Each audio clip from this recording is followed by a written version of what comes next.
What is up, Yankee fans? I'm Ryan from Fireside Yankees, and in today's video, we're going to be going over some of the injury updates from earlier this afternoon as Brian Cashman addressed the media in the Yankee clubhouse down in Tampa, George M. Steinbrenner Field.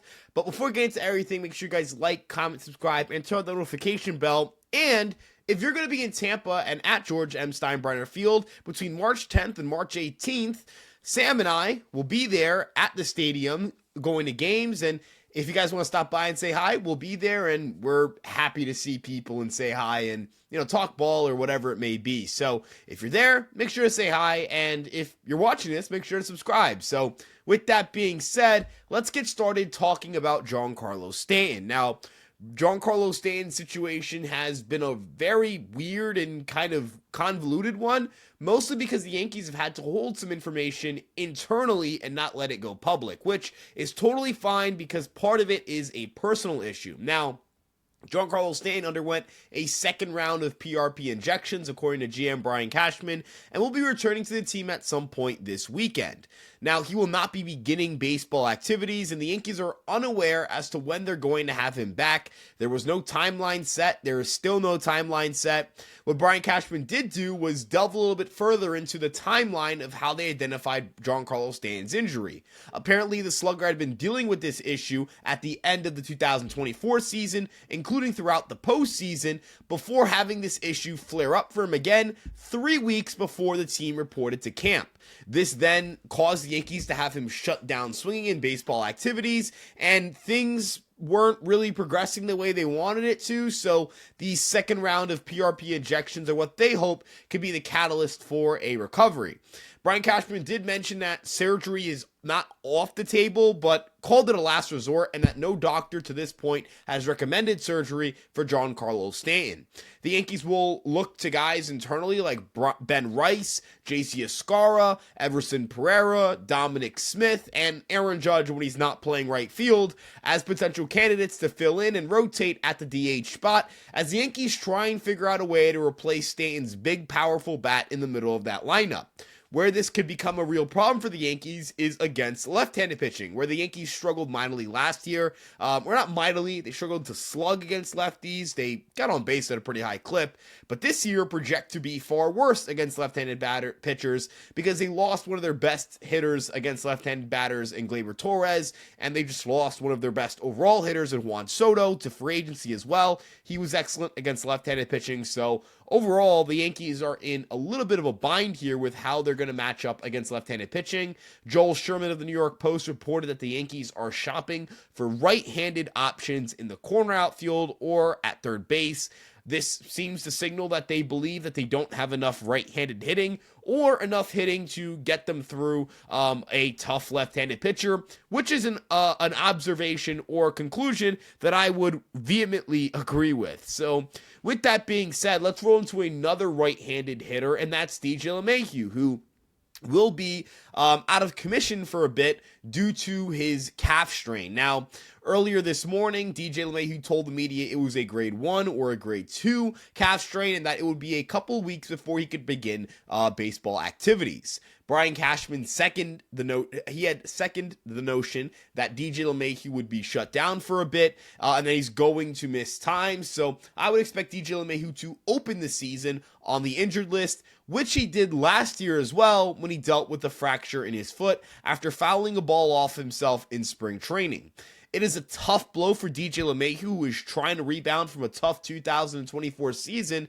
But for the Yankees, I don't think this should affect their third base depth chart because they should have been looking externally for an option to either A, platoon with Oswaldo Cabrera, or B, serve as their full-time starter. I don't believe the team has a complete roster as things stand, especially at third base. I do not believe Oswaldo Cabrera can be the full-time third baseman. I do not believe Oswald Peraza is a capable platoon partner, and I'm certainly not going to start ringing up or drumming up the hype with Andrew Velazquez or Pablo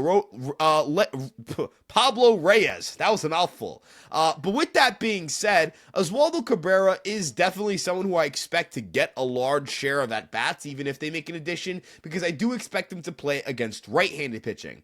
Where the Yankees decide to go from there is unbeknownst to me, but as things stand right now, it's Oswaldo Cabrera and Oswald Peraza battling it out for the starting third base job, with Oswaldo Cabrera having the strong upper hand here as someone with much more major league experience and major league success, and he's also someone that the Yankees have liked a lot more than Oswald Peraza over the last 3 seasons.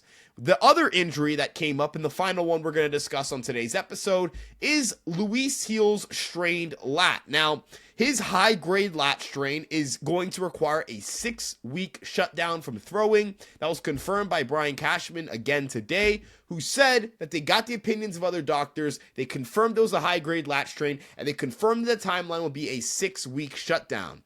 Brian Cashman also added that we will probably not see Luis Gil until sometime in the summer, giving at least a 3-month window where he's not going to be pitching or playing for the Yankees at the major league level. That's not a 3-month shutdown, but that is a 3-month window where the Yankees are expecting to not have Luis Gil. Now, 3 months from now would be June 6th. Do I think that's an optimistic timeline?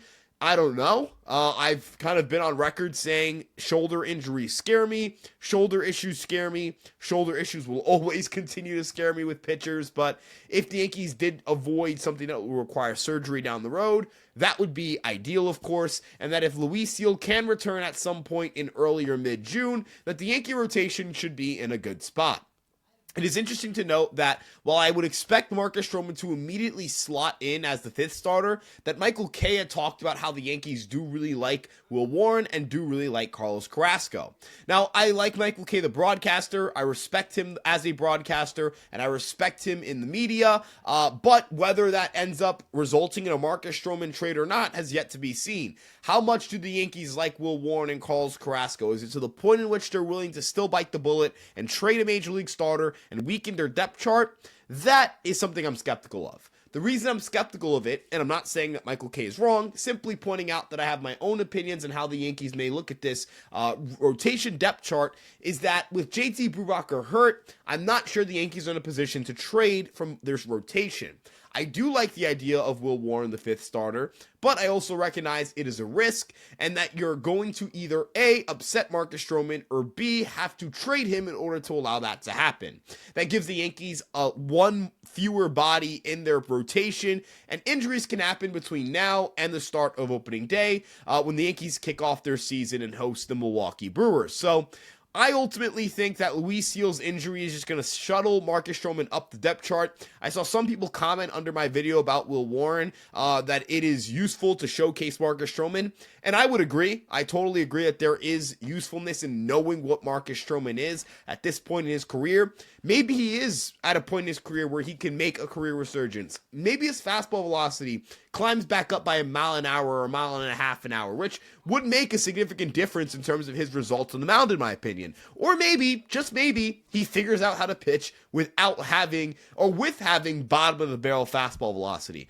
All of these things are on the table. All of these things are possibilities. He did put up a 4.31 ERA with some of the worst defense in the league behind him. Not that the Yankees as a team were a horrendous defensive team, although I know people have their own opinions on that, but that the Yankees, behind Marcus Stroman specifically, provided him with the least defensive support of any pitcher in Major League Baseball last season, according to StatCast. So Marcus Stroman with more favorable defense and a situation where he's pitching and is pitching every 5th day may be serviceable. If it's a 3.9 ERA, we would all 2 thumbs up and say, that's a great turnaround for Stroman. Even if it's a 4 flat, I think we would all take it, given the fact that he is someone that the Yankees have tried to kind of dump off for nothing. And if he's good enough, maybe another team will take him on.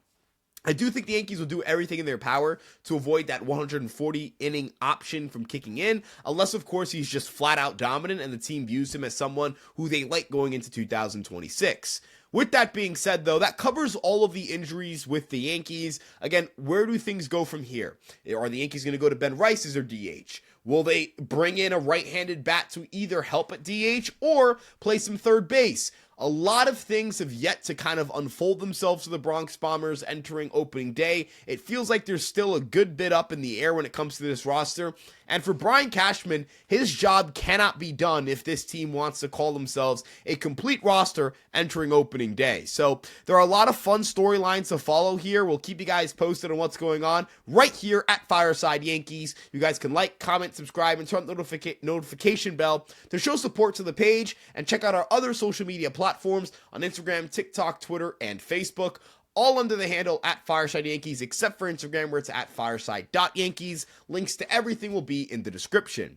You should check out our written content on empiresportsmedia.com. We've got tons of fun content there. We appreciate you guys so much for tuning in, and we'll see you guys in the next one. Peace out, everybody. Have a great rest of your day.